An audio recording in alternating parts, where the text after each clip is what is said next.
Friends, welcome to my YouTube channel Saraswati commerce academy. तो आज हम करने वाली है क्लास 12 की अकाउंटेंसी की हमारी यूनिट नंबर जो थर्ड है। ये आपका थर्ड चैप्टर भी है और आपका जो है ये सीयूईटी में मेन सिलेबस भी है। ठीक है, तो आज हम इसको वन बाय वन इसमें जितने भी कंसेप्ट है वो हम उसको डिस्कस करेंगे। तो इसका आपको पूरा जो है वन शॉट एक ही वीडियो में पूरा चैप्टर भी आपको मिल जाएगा और अलग अलग वीडियोस भी अगर आपको अलग अलग टॉपिक्स समझने हैं तो वो आपको अलग अलग वीडियोस में भी आपको प्रोवाइड किए जाएंगे। तो चलिए अब हम स्टार्ट करते हैं हमारा चैप्टर नंबर थर्ड, जिसका नेम है change in profit sharing ratio among the existing partners. ठीक है, तो हम change in profit sharing ratio among the existing partners ये हम यूनिट 3 जो है डिस्कस करेंगे। और इसके अंदर अब जो मेन टॉपिक होता है, जो सबसे फर्स्ट हमारे पास टॉपिक है वो क्या है, reconstitution of a partnership firm. Reconstitution of a partnership firm का क्या मतलब है। अब आपको पता है कि हमारे बिजनेस में काफी सारे पार्टनर्स होते हैं। तो पार्टनर्स होते तो हमने पार्टनरशिप वाले चैप्टर में पढ़ा था कि उनके बीच में ना एक एग्रीमेंट होता है।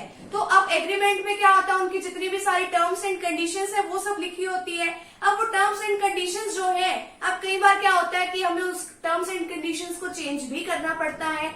तो अगर हम अपनी टर्म्स एंड कंडीशंस को चेंज करते हैं तो उसमें क्या होता है, तो वो कुछ रीजंस की वजह से हमें अपनी टर्म्स एंड कंडीशन चेंज करनी पड़ती है। तो वो रीजन क्या क्या है, तो उसकी वजह से हमारा नया एग्रीमेंट बनता है। नया एग्रीमेंट बनने के पीछे जो है उसके भी कुछ मेन रीजंस हैं। तो उसी को ही, यानी कि जो हमारा पुराना एग्रीमेंट था तो उसकी टर्म्स एंड कंडीशन अब हम फॉलो नहीं करेंगे, नए वाले को फॉलो करेंगे। तो इसको ही हम क्या कहते हैं, reconstitution of a partnership firm.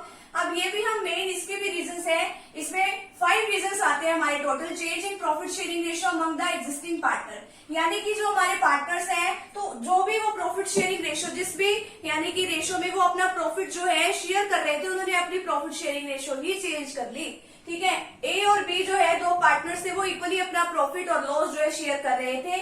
तो उन्होंने सोचा कि अब 1:1 यानी कि इक्वली अपना जो है प्रॉफिट और लॉस शेयर नहीं करेंगे, उन्होंने चेंज कर ली 2:1 में। ठीक है, यानी कि अब ए कितना लेगा प्रॉफिट का पार्ट 2 और ये कितना लेगा, बी कितना लेगा 1। ठीक है, तो इनकी न्यू रेशियो ये हो गई। तो इसकी वजह से रिकॉन्स्टिट्यूशन होता है। अब सेकंड क्या है, एडमिशन ऑफ अ पार्टनर। इसके आपके अलग अलग चैप्टर्स भी आएंगे। Admission of a new partner का मतलब है कि हमारी बिजनेस फर्म के अंदर कोई नया पार्टनर एंटर कर रहा है।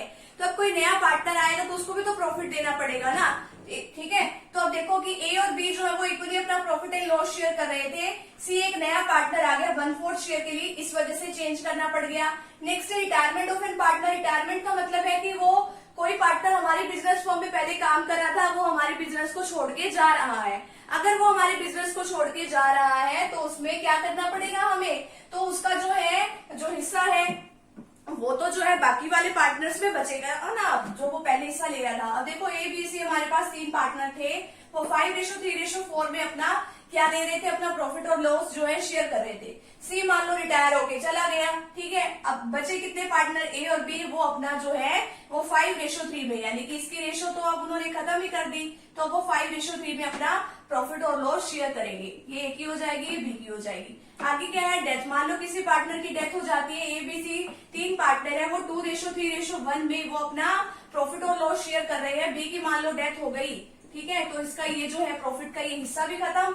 ठीक है, तो अब ये जो है 2:1 रहेगी। अब ये 2 किसकी है, ए की, और ये सी की कितनी आ गई 1। ठीक है, तो नई जो है ये PSR प्रॉफिट शेयरिंग रेशियो इनकी ये बन जाएगी। नेक्स्ट है amalgamation of new partnership firm. Amalgamation का मतलब है कि यहाँ पे दो कोई पार्टनरशिप फर्म है, उन्होंने आपस में मिलजुल के एक ही बिजनेस करना स्टार्ट कर दिया।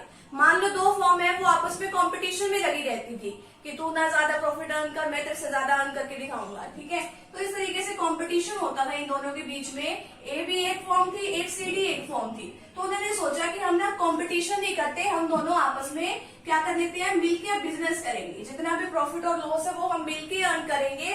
तो वो पहले अब उन्होंने एक नई जो है फर्म ओपन कर ली ABCD के नाम से। तो अब वो सारे जो है इकट्ठा ही अपना प्रॉफिट एंड लॉस जो है वो शेयर करेंगे। तो इस तरीके से अमेलगमेशन होता है। ये आगे आपकी क्लासेस में भी आएगा, अमेलगमेशन किस तरीके से होता है, आपके पास पूरा चैप्टर भी आएगा इसके लिए। ठीक है, तो यहाँ तक का फटाफट से आप यहाँ तक का स्क्रीनशॉट ले लीजिए।